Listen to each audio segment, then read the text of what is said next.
5 y recibimos con mucho placer aquí en RPP a una de las figuras principales de la oposición democrática en Venezuela, el señor Leopoldo López, al cual no puedo sino expresarle mi respeto y consideración por los sacrificios que usted ha tenido que aceptar por mantener una postura independiente y crítica contra su gobierno, es decir, años de cárcel y separación de su familia. ¿Qué está pasando en Venezuela ahora? Porque hay cierto rum sobre diálogo, ya no está Trump ahí, las condiciones han cambiado. ¿Hacia qué está evolucionando y qué posibilidades hay de que finalmente haya un diálogo que se puede llamar verdaderamente diálogo y no engaño? Mira, primero de nada, muy buenos días a ti, a toda tu audiencia.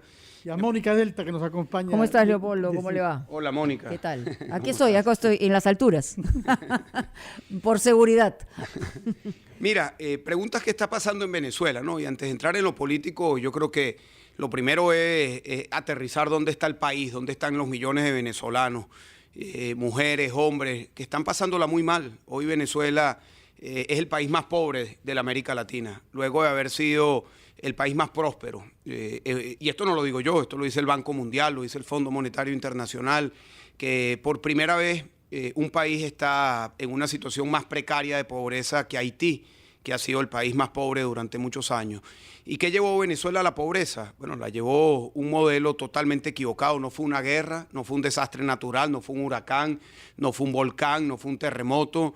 Fue un modelo político que nos llevó al autoritarismo, a la dictadura, a la expropiación del sector productivo nacional, a la miseria, al hambre. Venezuela hoy es un país en donde el 90% de los venezolanos está en situación de pobreza. 6 de cada 10 venezolanos están en una situación de pobreza extrema. El sistema de salud totalmente colapsado.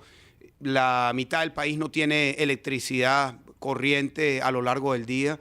2/3 del país no pueden comer 3 veces al día. El salario mínimo es de $2 al mes. No hay vacunas, hay desesperanza. En un país que tiene las mayores reservas de petróleo del planeta Tierra, no hay gasolina, no hay diésel. Es un país en donde no hay empleo. Se ha convertido en el más violento del continente americano. Y algo que aquí conocen bien en el Perú es que millones de venezolanos hemos tenido que salir de manera obligada, forzada de nuestro país. Y todo esto durante más de 20 años. Bueno, todo esto durante más de 20 años. Y todo comenzó con una crítica muy fuerte, merecida quizás a lo que habían sido reformas que no se hicieron, a una democracia que tenía sus problemas, que no había logrado satisfacer, como pasa en cualquiera de los países de América Latina, las aspiraciones. Pero el remedio que se planteó, que fue una constituyente, un cambio de la Constitución, de cambiarlo todo a través de una nueva Constitución, pues fue el inicio de un modelo que luego de 20 años ha traído todo esto que te estoy diciendo. De acuerdo, tenemos que ir a una pausa y después le va a plantear una pregunta a Mónica Delta, excepto que la quiera dejar planteada, Mónica. Sí, básicamente, por lo que estaba diciendo Leopoldo, yo quisiera que nos diga, después de la pausa, cuáles son estos hitos a través de estos 20 años donde se comenzó a resquebrajar el sistema democrático. Empezamos por el tema de la Asamblea Constituyente, pero nos gustaría, a partir de qué excusa o pretexto, porque efectivamente había mucha corrupción en Venezuela y además de eso, lo que buscaba esta nueva opción era acabar con el establishment político. Entonces, eso es importante también, hacer una secuencia para saber cómo se puede producir en un país una situación como la que está en este momento. Pero vamos a la pausa, Fernando. Pausa y retomamos con Leopoldo López.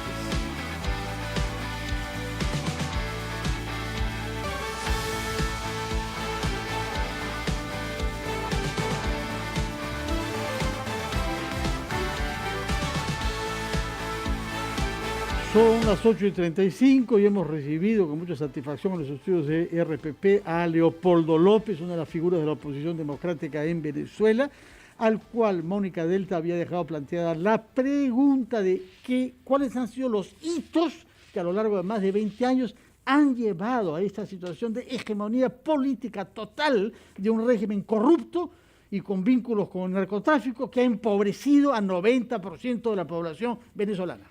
Sí, Mónica preguntaba cuáles habían sido los hitos, ¿no? Y decía, bueno, anteriormente había corrupción, es cierto, como en muchos países de América Latina, pero nunca, nunca jamás la metástasis de corrupción que hoy han convertido a Venezuela. Hoy Venezuela es un país del ilícito. No hay ningún tipo de posibilidad de lo que han visto aquí en Perú, que es llevar a los políticos presos. Eso no existe en Venezuela. En Venezuela nadie es procesado. De hecho, no ha habido una sola sentencia del tribunal en contra del Estado, ni en contra de nadie que haya tenido responsabilidad administrativa en 20 años, en donde se han dilapidado cientos de miles de millones de dólares, en donde hay por lo menos 50 personas que hoy están procesadas y presas en cortes de los Estados Unidos por escándalos de corrupción que vinculan cientos de millones de dólares. En Suiza, hace unos meses, se consiguieron cuentas por más de 10.000 millones de dólares en manos de personas vinculadas a la dictadura. En Florida hay un par de casos que suman más de 3.500 millones de dólares. Esto todo lo digo para que entendamos la magnitud de la corrupción que se ha impuesto en Venezuela, que para nada es comparable con lo que había anteriormente. No lo estoy justificando, ni yo planteo que la Venezuela del futuro es la Venezuela que existía antes, para nada. Nosotros tenemos que construir un país muy distinto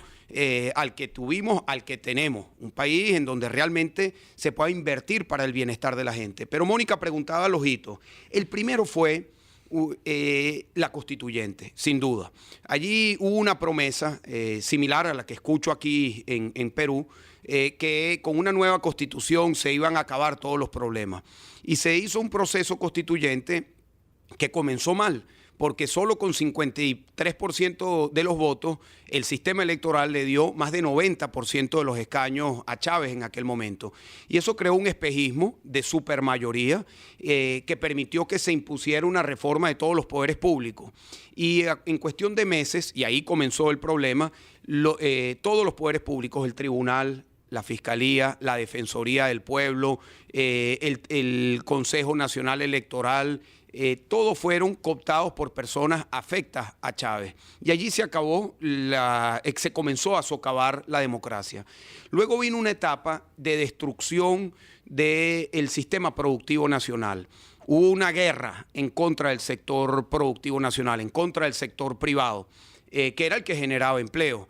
Y allí comenzó a colapsar la economía nacional y se comenzaron a perder empleos productivos. Durante un tiempo, como hubo una bonanza petrolera, se sustituyó el empleo productivo por las dádivas del Estado y por un sistema de dependencia en el que se vinculó a millones de personas. Pero cuando bajaron los precios del petróleo, como iban a bajar, porque siempre bajan, se encontró el país con un sistema de producción nacional totalmente colapsado, con muchas expropiaciones, con una pretensión del control del Estado sobre la economía, y se comenzaron a perder cientos y cientos de miles de empleos. Pero además de eso, el resultado fue algo que ustedes conocen aquí en el Perú, que es la inflación. Aquí tuvieron un periodo de hiperinflación. Los años 80, sí. Y había sido uno de los más grandes de América Latina hasta que llegó el caso de Venezuela. Nosotros llevamos 7 años en hiperinflación, en donde se ha comido el salario y la posibilidad de los venezolanos. Mira, cuando llegó Chávez al poder, el salario mínimo estaba por encima de los $400. Hoy en día, el salario mínimo de los venezolanos está en $2. Hoy, por eso es que hay el nivel de pobreza y de hambre que hay en Venezuela. Y por eso es que millones de venezolanos han tenido que salir del país. Y yo, con este relato de lo que ha sucedido en Venezuela, yo le invito a quienes nos están escuchando que hablen con cualquier venezolano que se consiguen aquí en las calles de Lima o de todo Perú, porque hay venezolanos en todo Perú. Y cada venezolano, cada mujer, cada hombre, cada persona que ha cruzado la frontera y que ha tenido que caminar, muchos de ellos, para llegar hasta acá, hay que ver lo que eso significa. Nosotros teníamos la visión romántica de Bolívar cruzando los Andes y caminando a caballo, y llegar hasta todas estas tierras. Bueno, estos venezolanos tuvieron que llegar caminando a estos destinos buscando oportunidades. Y cada uno de ellos es un testimonio, es un testigo de un proceso de destrucción en el que hoy tenemos un país en ruina. Además de eso, además del problema social que es profundo, que la Organización de Naciones Unidas califica como una emergencia humanitaria compleja, en donde hay una situación de mortalidad, de mortandad por hambre, por falta de atención de salud, por desnutrición. Además de eso, es una dictadura cruel, que persigue, que encarcela. Somos muchos los venezolanos que hemos sufrido la cárcel. Yo estuve preso, privado de libertad, durante 7 años. Estuve en una cárcel militar en donde fui confinado, en donde tuve una prisión distinta a otros, pero que también con características de tortura, en donde estuve en confinamiento solitario buena parte de 4 años. Además de esa experiencia, son cientos de personas que han sido torturados en las cárceles, han sido asesinados en las cárceles.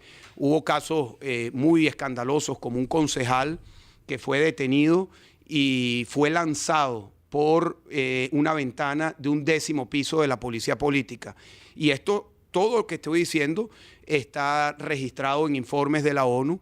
El propio fiscal, por un proceso que se está abriendo ante la Corte Penal Internacional, tuvo que reconocer que efectivamente lanzaron a este concejal Fernando Albán por un 10º piso. Otros casos escandalosos, como el de Capitán Arévalo, que le cayeron, lo torturaron, le pusieron electricidad. Hemos dado cuenta aquí en RPP, todo eso nos ha impresionado tanto como a ustedes y nos vemos como un espejo. Ahora, la pregunta que queremos hacer es ¿cómo se sale de esta situación, señor López? Mira, ¿y qué puede hacer para contribuir la comunidad internacional? Mira, nosotros estamos planteando, el presidente legítimo Juan Guaidó, la Asamblea Nacional, las organizaciones políticas, la sociedad civil, hemos planteado la necesidad de construir una ruta para un acuerdo de salvación nacional. Y la pregunta que tú haces es importante porque la comunidad internacional allí tiene una responsabilidad muy importante. Europa, los Estados Unidos, los países de la región, nosotros esperamos que nos puedan acompañar a poder lograr un acuerdo que permita, con las herramientas de la presión necesaria, pero también de los incentivos, un acuerdo que nos permita tener el privilegio que ustedes van a tener en una semana, Carlos. Votar. Votar.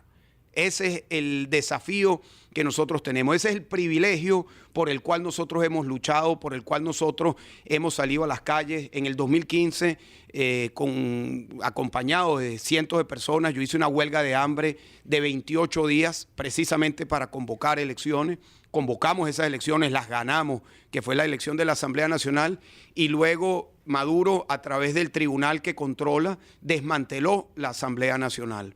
Y nosotros lo que esperamos es poder tener el acompañamiento, el apoyo de la comunidad internacional, de Estados Unidos, de esta nueva administración que está en los Estados Unidos, que pueda trabajar de manera multilateral, como lo ha dicho, con Europa, con los países de la región, para presionar.